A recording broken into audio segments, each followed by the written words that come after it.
There are many different approaches to keeping a nature journal. The approach that I've evolved over the years was inspired by David Haskell in his book, The Forest Unseen, where he talks about finding a square meter of forest that he uses as what he calls a nature mandala. There's a real power to revisiting the same spot repeatedly over time. And I'm going to suggest you do it about once a week if you can, but even once a month is enough.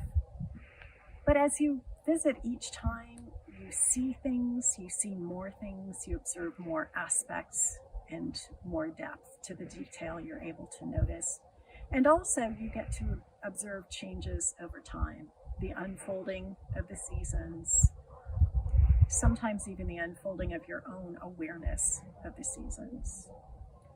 So the approach I'm going to take is to find this spot in nature and visit it repeatedly. What I'm suggesting is that you take a notebook, you take a pen, you can be fancier and take markers or colored pencils or crayons, but even just a pencil or pen is enough. And each time you visit your spot, you should make one sketch. Now remember, the point of the sketch is not to produce great art. Maybe over time your drawing skills will grow and change and you'll be very happy with the sketches that you produce. But the point of making a sketch is to force you to observe carefully the details. And because you're going to spend 20 or even 30 minutes in the woods writing and sketching, make sure that on a cold and snowy day like today, you're prepared for the weather, because standing in place, sitting in place, you're going to get cold faster than you might think. So in addition to having plenty of layers, I also have toe warmers, but I bring hand warmers. There are many brands of these chemical hand warmers. You take them out of the package, shape them up, and tuck them in your pockets. And then I hold them in between times while I'm pondering what to sketch so that my hands don't freeze. So bundle up, get your notebook, get your hand warmers, and let's go look for our nature spot. Let's go explore. As you're searching for the spot where you want to sit and observe, maybe you're lucky enough to have some conifer trees nearby. The forest bathing approach that grew in Japan recommends conifer trees because their needles produce a series of resins and plant compounds known as phytoncides, monoterpenes, and so on, that are supposed to have many beneficial effects on people, including when you inhale them, some improvements on mood. This particular Norway spruce isn't the same as the Japanese cedars that inspired that notion of the benefits of conifers. But if you have a place amidst conifer trees where you might like to sit, you might experience those extra benefits. Also inspired by the forest bathing approach, I'm stopping here by the water. For many people, the sound of water is profoundly relaxing. I love this buttonbush swamp, but the water in it creeps along very slowly, even though it is running, and of course right now it's not running at all. So for myself, I've chosen not to have my nature spot be next to the water, but if you have a babbling brook that you like to sit next to, or a roaring river, that would be a wonderful place to choose as your nature mandala.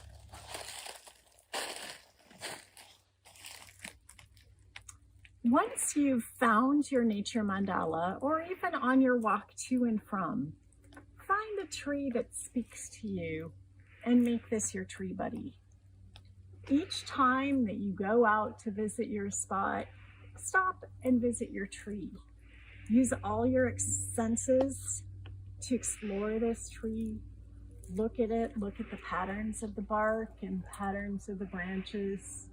You might want to sniff it for the earthy smell of the bark and notice how that changes over the seasons, or if the tree is wet from rain.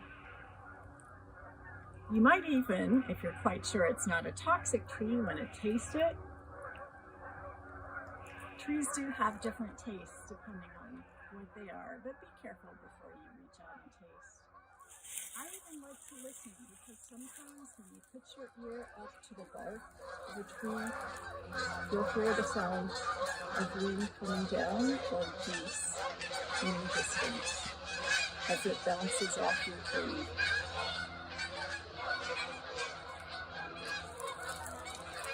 Each time you come to your spot, observe your tree.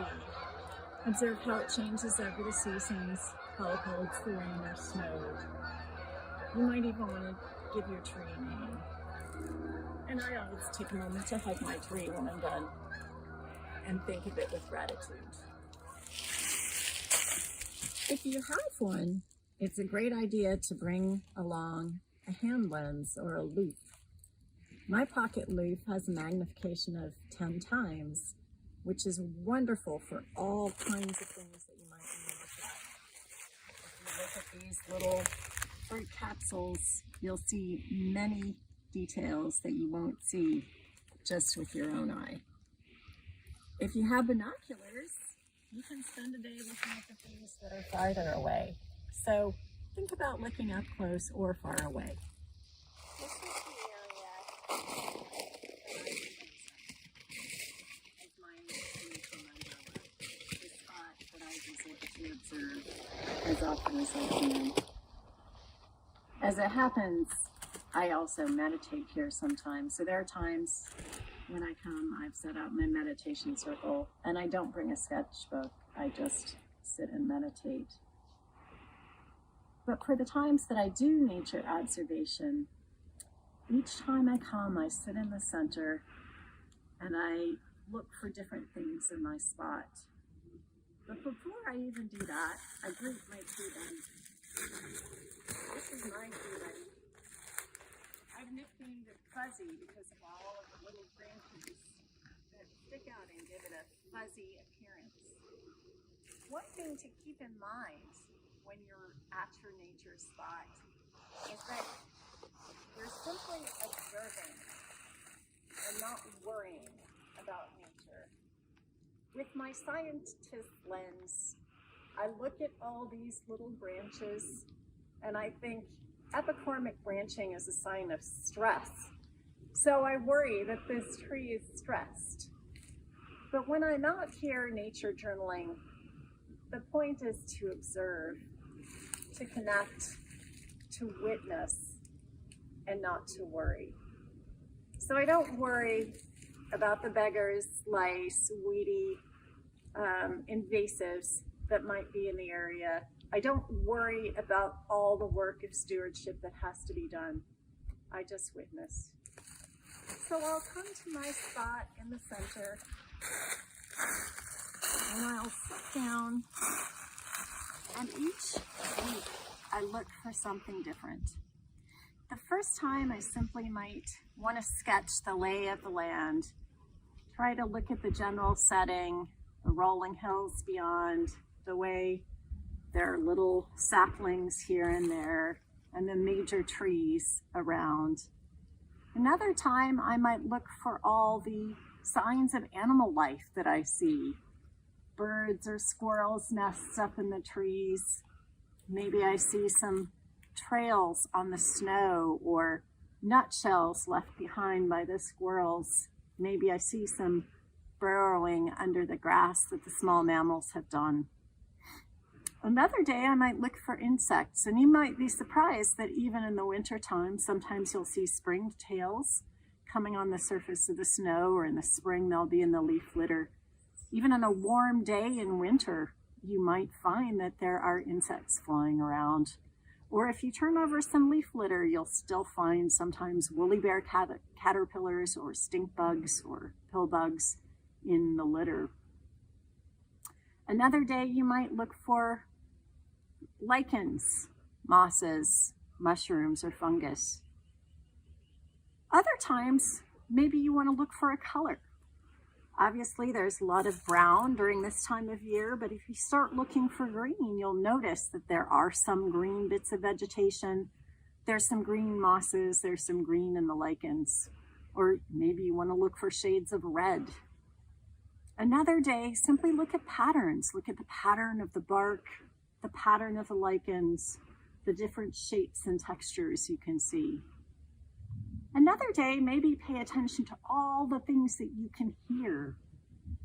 There might be airplanes or traffic in the distance, but you might also start to hear the crows calling or the geese as they fly overhead, the nuthatches in the trees, the chickadees.